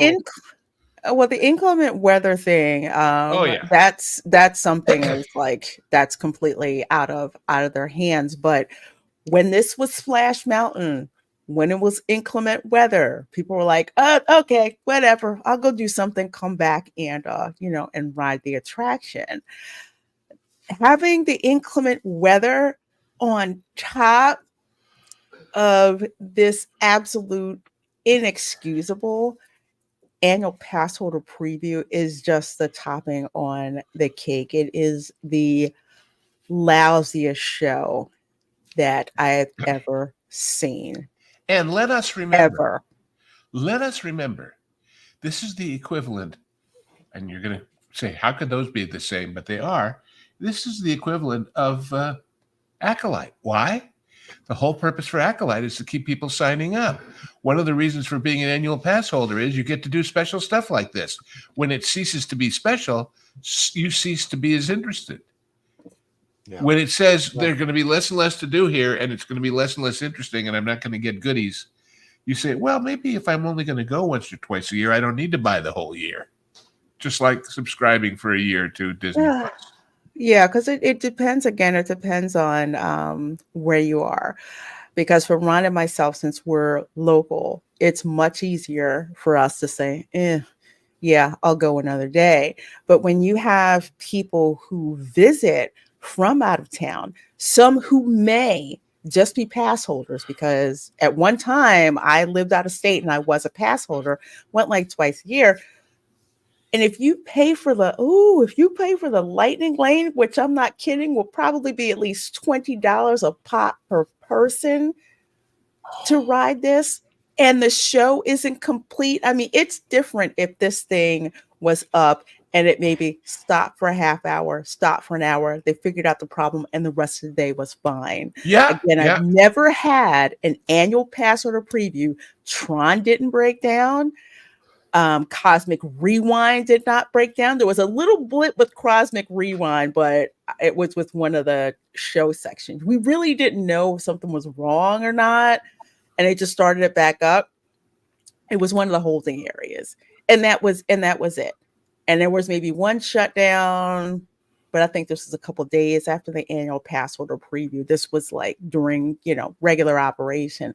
They shut it down. They brought it back up, but it was nowhere near the kerfuffle. And I'm actually working on a video on this, trying to get it released tomorrow, of the absolute cluster. Oh boy, that this attraction is. Can you just? My wife and I told our stories of our previews. Can you tell your story of? I think it was 2 days ago, right? The Thursday. Yeah, I'm a Thursday, the first day. All right, so just tell your story of how your day went. Shoot. Okay, so I brought Camera Girl, my daughter, with me. Because she did not get a chance to ride it. She's an art student. She's a princess and a frog. She's grown up with Disney. So I'm like, I want to see what your impression is, because she's not that happy at all about Splash Mountain going away. Well, anyway, get up 6:45 in the morning. Okay, because not only did you need to have a reservation to get into the park, all right, you had to join the virtual queue at 7 a.m. on the dot. So 7 a.m. on the dot, hit to join the queue, and I'm like in group 52 or something like that. 360-minute wait time. I'm like, okay, well, park's not open. I'll wait until it's about a 2-hour wait, and then I'll make my way on over to Magic Kingdom, right? Kept pushing it back, not boarding. My wait time's going up. And then it looks like all of a sudden people start boarding. Because I don't think the attraction opened until like 11 o'clock. The park opens at 9, folks. So I leave my house 12:30. I'm like, okay, 12:30 is telling me estimated time to ride like 2 o'clock. Okay, that's fine. It didn't open until noon. Noon. God, that's even worse. Oh my God. Yeah. Because I was in that worse. first group. So you lucked out and you got to go before they did yet another shutdown. Okay. Telling me that, your wait time to come back is going to be like 4:30. I'm like, 4:30? Do I really want to wait for 4:30? Well, the rides were walk on. So we just walked on the other rides, whatever. Then yet another delay. It starts raining. It's telling me now I'm not going to board until 5:30, 5:31, 5:32, 5:35, 6 o'clock, 6:10, and then 6:25. It says, okay, we called your boarding, now. Okay, fine. So we go over there. I go over there. They're not letting anybody in. I'm like, what the hell? So, excuse my French. So I go when I see a cast member and I know they're tired or whatever. So I'm like, okay, I got called, my boarding group to get called. So how come nobody's going in? Oh, well, we have an inclement weather hold and there's lightning in the area and we have to wait to get clearance to let everybody on. Like, okay, yeah, I get that. I said, okay, so when am I going to know that? When are you going to tell people when it's cool to go back on the attraction? I mean, is there something in the app that's going to tell me? That's not really my area of expertise. Okay, I get it. Okay, thank you very much. Then I stand there for about 2 minutes. I said, if nothing changes in 5 minutes, I'm leaving. Boom. Then they start letting everybody in. So there's a stampede and all that. Go on in. Get in the line. The line is faster than the cast member preview, but it's still hot. They've still got those big, huge fans where they stick out. There's no air in there. Let's see. Get on the attraction finally. Okay. And I don't know, something was off with the audio when we first started. For that first incline, so you go up that way. Then we go around, and then we hit a log jam. We didn't have a log jam during the Passholder preview. When I say that, I mean there's 2 logs in front of me. We hit the 2 logs, and then there's another log that comes up behind us and hits us in the back at the same time. Yeah. What's the name of that? Wait. What's the name of that law firm with all the signs everywhere? Can't they get some whiplash Morgan cases and out of this? They could get some whiplash. They're probably getting several calls about that too, because you're not supposed. I've never been bumped like that ever on a log ride. I mean, you get a little bit of a tap on It's a Small World when things back up a little bit, but this felt like when you used to hit people in the back with the oh my gosh, the bumper cars. Speedway. Bumper cars. Yeah. When you used to hit people, it was like that. It was literally like that. And we had so many freaking log jams throughout this whole thing. There were parts of it that stopped and we're just sitting there and nothing's happening whatsoever. And then all of a sudden it moves and then stops and drops again. And we're another log jam yet again. Not to mention the really, really rough drops. And I mean rough when you land. So Lewis was working, but there were parts of the attraction where you could tell for no reason we're sitting there, we're just waiting and then moving up a little bit and stopping. And I think one part we stopped for I kid you not, I think 3 or 4 minutes, and then it decided to go, again. I'm like, what's going on here? How long was your entire ride? Yeah, the entire ride, I want to say from start to finish, I think it's about 12. It's about 12 minutes, I think. By the time you get in, by the time you start to finish. Except yesterday, or on our rides, probably yours and mine were very much the same. It was about 15 minutes because of all the stops.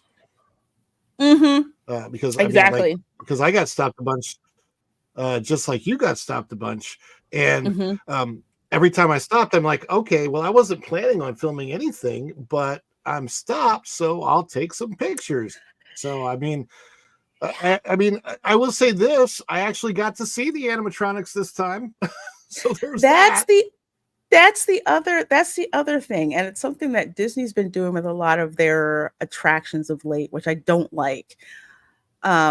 Especially with all of them, including the Haunted Mansion, including Peter Pan's fight. They have sped up how fast you go through the attraction. Now, from my days of working with simulators and stuff like that, when you got a visual point of reference, your eyes take so much time to adjust. That's why back in the day, the boat rides were leisurely, so you could take in everything that you were seeing. But with these things going so fast, basically your vision and your brain get overwhelmed. It's like a user interface overload is what happens.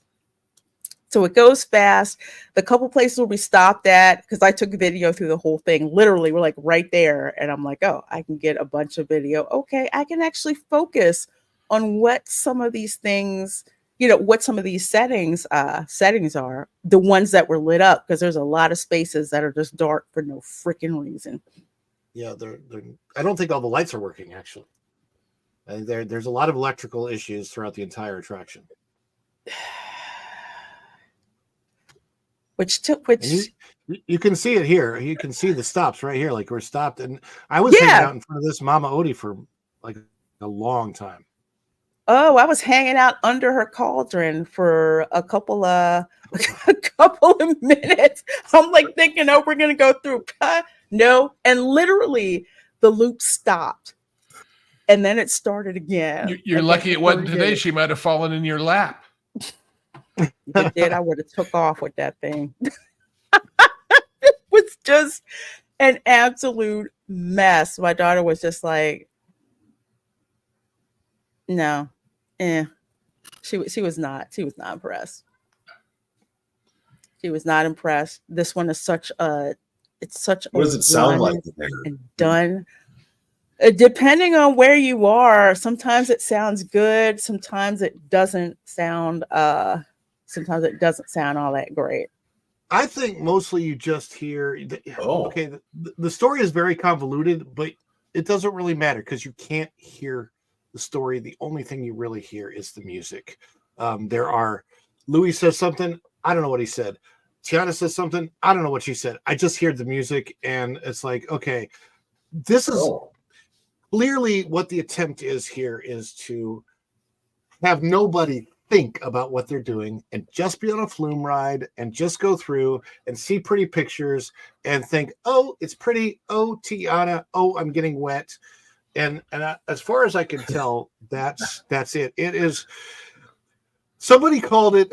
Was it Blog Mickey that said it was a necessary downgrade? There's no such thing as a necessary downgrade. It is a downgrade, and it was completely unnecessary. Totally unnecessary. That's the problem. The problem with the attraction is Splash Mountain was great, and the only thing they needed to do was make Splash Mountain up to date. That's it. It'd been fine. And fix some of the infrastructure that was going on that they needed to you would think that they would do that first, but apparently they didn't do that first. And not haul in truckloads of fake broccoli from Michael's. Oh my God. That brings up an interesting question that hadn't occurred to me before. I'm ashamed of myself for not thinking of this before. We know that when they started dealing with recent renovations, when they were in the midst of their battle with Siftod versus Reedy Creek, part of the problem was that under Reedy Creek, they really didn't do building permits or OSHA or any of that stuff. They just did whatever the hell they wanted. And therefore, they didn't, if it cost money. Well, if they had had a normal, everyday, run-of-the-mill legal atmosphere of a real OSHA and a real permitting process, they would have had to fix the infrastructure a long time ago, because the county or the city or whoever, wherever they were else in the country, would have said, sorry, you can't run that. It's not safe. But they got around it.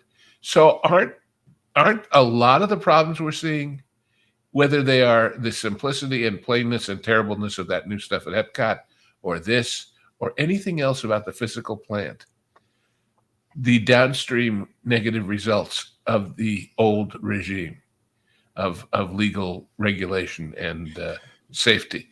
Because it's you reap what you sow, guys. And if they don't make you do some of these things, well, it's more convenient just not to. Yeah, I think it's a combination of that, the Siftod, Reedy Creek thing, and frankly, the company has become super cheap. I don't know. I don't know why. I understand they might have challenging money troubles. You can see what the stock is doing. Well, but making the company a cheap company doesn't really help with that, because go ahead. No, it doesn't, but it all goes down to, again, with the value, with the nickeling and diming. But the order is reversed. Here's what I suspect it is. There will never be discovery of this, and we will never see the memos.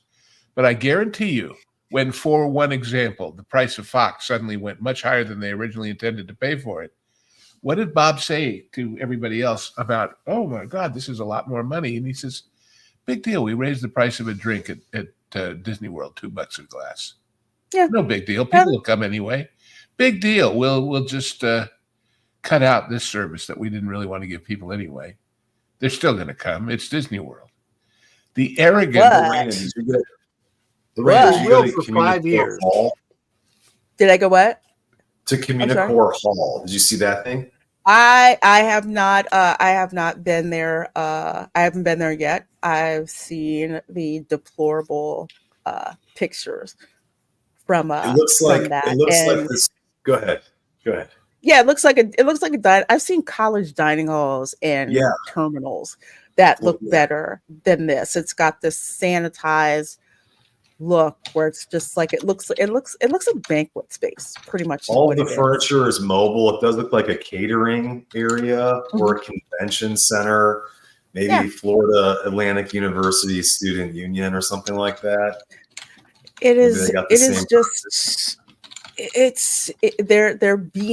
They're doing this because there is no, I would say, no pressure, no price pressure, no financial pressure to make them change right now. So it's like, whatever we give you, we'll give it to you, and you'll be happy with it. Which, again, I keep bringing this up to how they have sped up several of the attractions.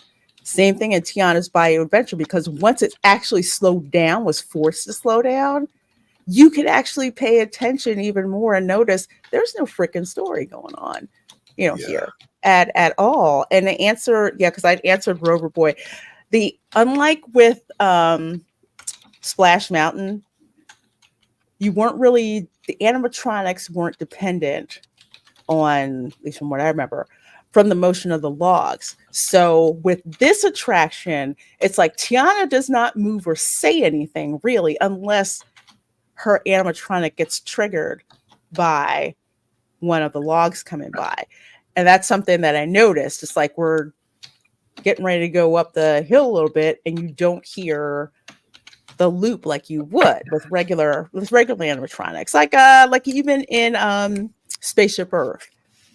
When you go by, those animatronics are not dependent on whether a ride vehicle goes past or not. Why they decided to do that, I have a couple of ideas. Probably cheap.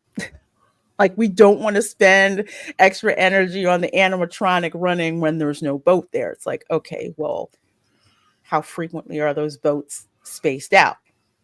And as you can see, they've got too many of them piling up behind each other, which I've never really seen on Splash Mountain ever before. So in general, Imagineering, they pushed this date. C-Suite said we want it by Juneteenth.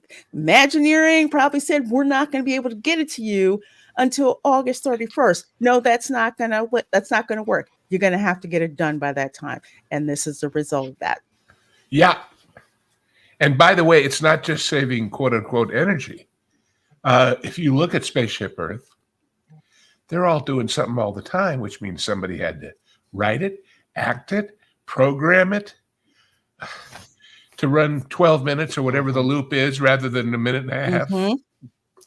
So, that all adds up. Yeah, it doesn't seem like they did a whole lot of, there's very few lines in Splash Mountain. Like Tiana says a little something, that's it. It's not like the whole script for like Spaceship Earth. It's definitely not, not that involved.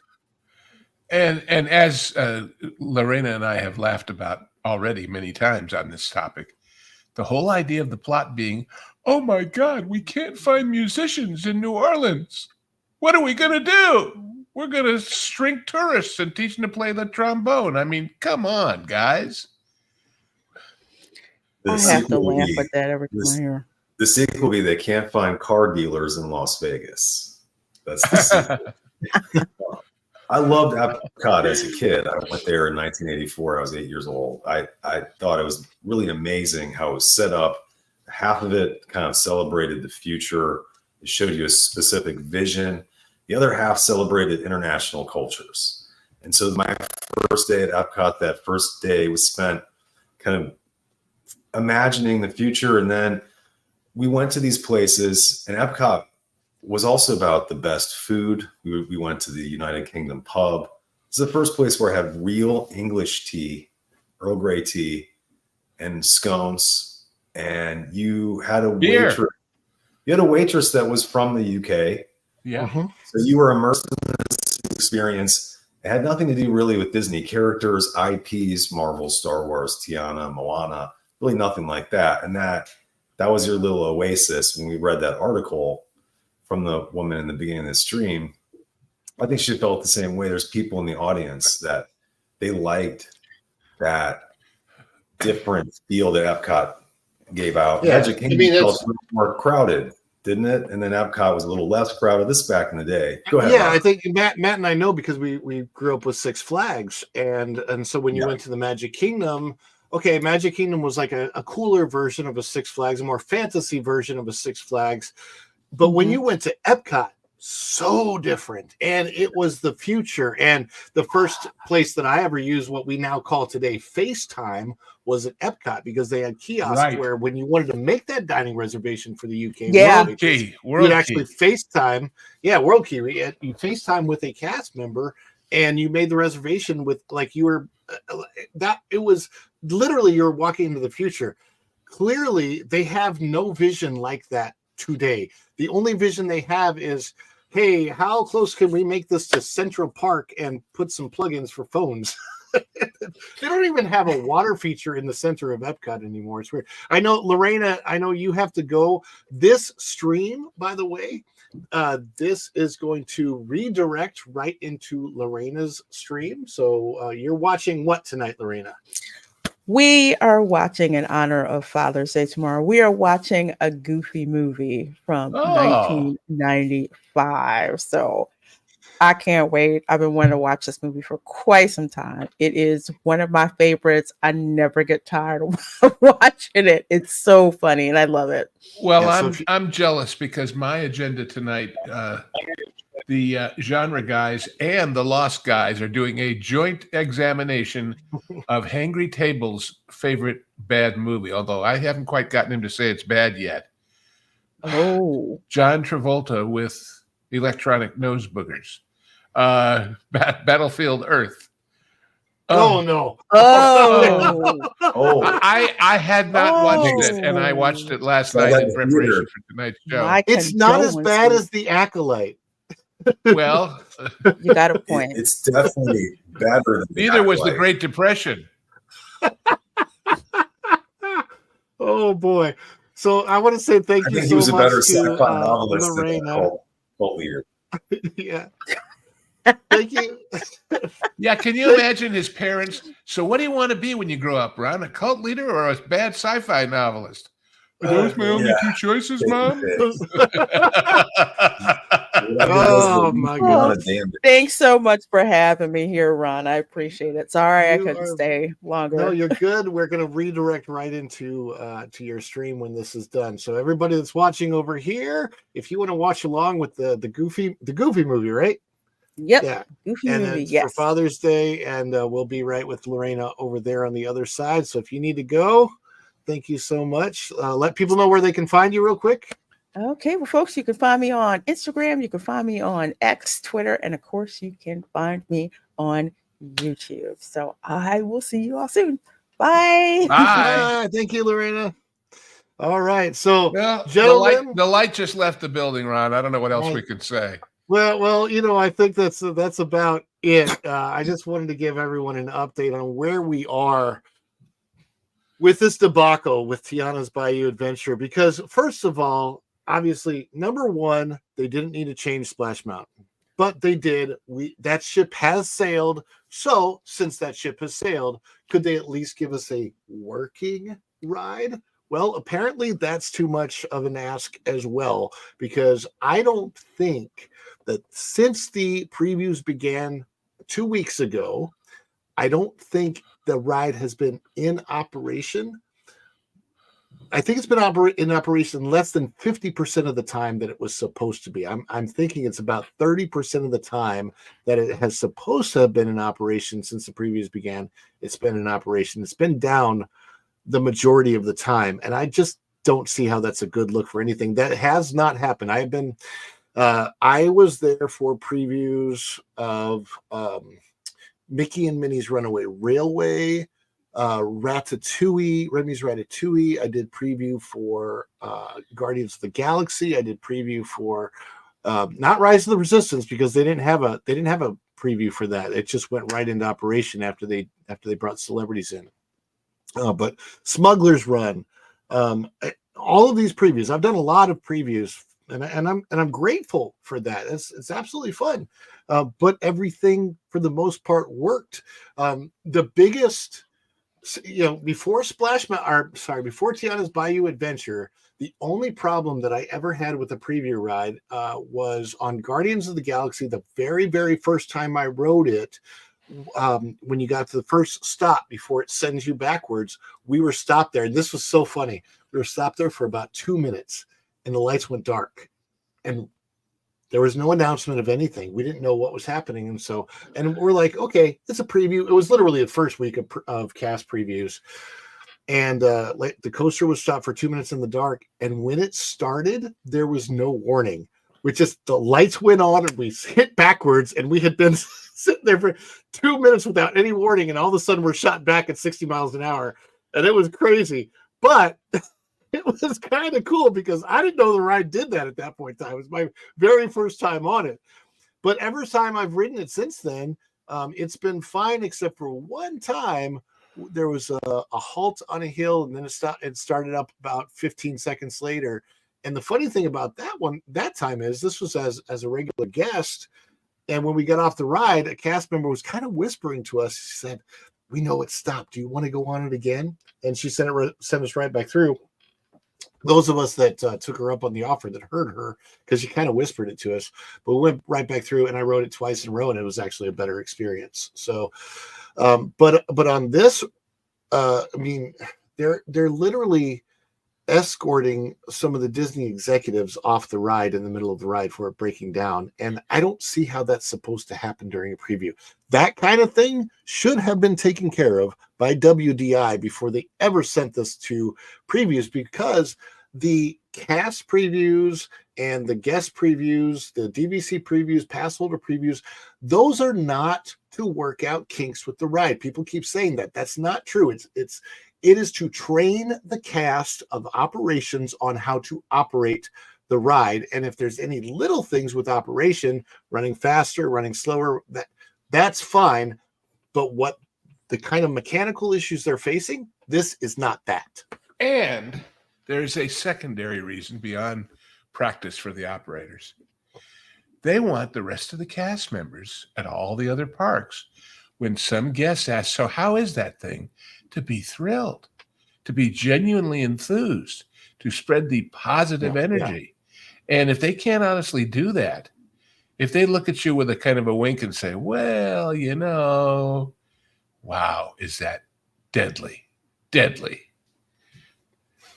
These rides feel like they're on the trajectory of music in the last 50, 60 years, where if you take Pirates of the Caribbean and Toad's Wild Ride, those are your Beatles and Led Zeppelin. Do you understand what I'm saying? Those are your Beach Boys. As the generations go by, now Tiana's Bayou would be Taylor Swift. Do you know what I'm saying? How do we get back? It seems like there is a trend in culture and entertainment that is not only affecting rides, but music, film, television, art. It's not. Go ahead, Blue. What do you think? You know the line at the end of the movie King Kong? Yeah. It wasn't the airplanes. It was beauty killed the beast. Nice. It's not about an actuator or a timing or a animatronic or a lighting effect. It's about the management attitude towards how you put them together. Yeah. That's the real tragedy here. That's the real sadness. Not, my God, Disney, that never happened before. But Disney, it's going to happen again. No, and I really think that the only thing that can save this company from itself at this point in time is a change in leadership for the better. I don't know if that's possible if we get somebody from Hollywood again, new Hollywood, not old Hollywood. I don't know if they're going to bring somebody from within the company who has a chance of hiding their feelings that they want to bring the Walt back to Disney. And they just I would like to run. I'd like to go on the record. If nominated, I will not run. If elected, I will not serve. Okay, so lose out. You can just create a Walt Disney artificial intelligence where it looks like Walt, sounds like Walt, thinks like Walt, and they just ask it, "What do we do?" He has new ideas. He expands on like the Haunted Mansion. has a new thing like that. No. The first thing he'll say is get rid of that damn ugly statue at Epcot. Yeah. You think so? In that article, ask me really nicely if you really want me to be involved again. Yeah. The one thing that author of the article earlier in the stream that we read, she said that was one of her kind of more favorite places now was the Walt statue in the garden. But yeah, to each his own. Well, that's because it's the antithesis of all the wonder that he. I don't honestly, think he wouldn't want a statue, a bronze statue of Walt Disney in Epcot because Epcot's supposed to be futuristic, and that kind of clashes actually. No, his expression is all wrong. If you're going to memorialize Walt, it's not this complicated to figure out. It's ugly, and the lighting sucks. Right, and the story. At night, it's horrible. It's what is called in the business monster lighting. It's the way they used to light Boris Karloff as Frankenstein to make him spooky. And that's what you really want from the founder of this company, spooky. We are going to get a spooky land that's going to be awesome next year in the Monsters Land at Epic Universe, and it is next on the hit parade of those release videos that they're doing. By the way, I'm told sometime in the next week or 10 days.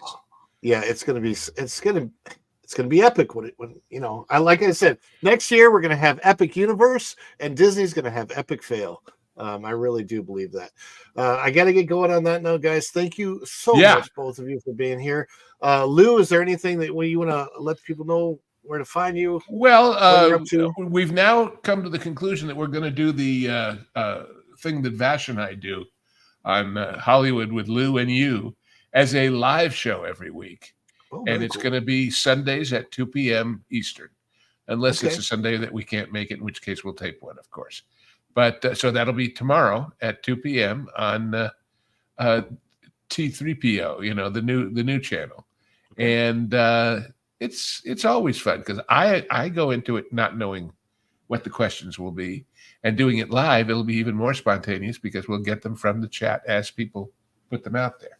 And then, as I mentioned, of course, we're doing the genre guide. And I should encourage people, if they get turned off by this silly movie that I've been recruited into doing, that the movie after that, I don't know if you guys have ever seen, but if not, you can get a jump on it, everybody out there, and go see a movie. It's out there called Local Hero. It is one of the most charming, wonderful, mystical, magical, romantic. I can't say enough about it. With Burt Lancaster and Peter Riegert, and stories of the night skies over Scotland and what they may portend. Anyway, and the other ones, we just did Gunga Din, which is an amazing movie.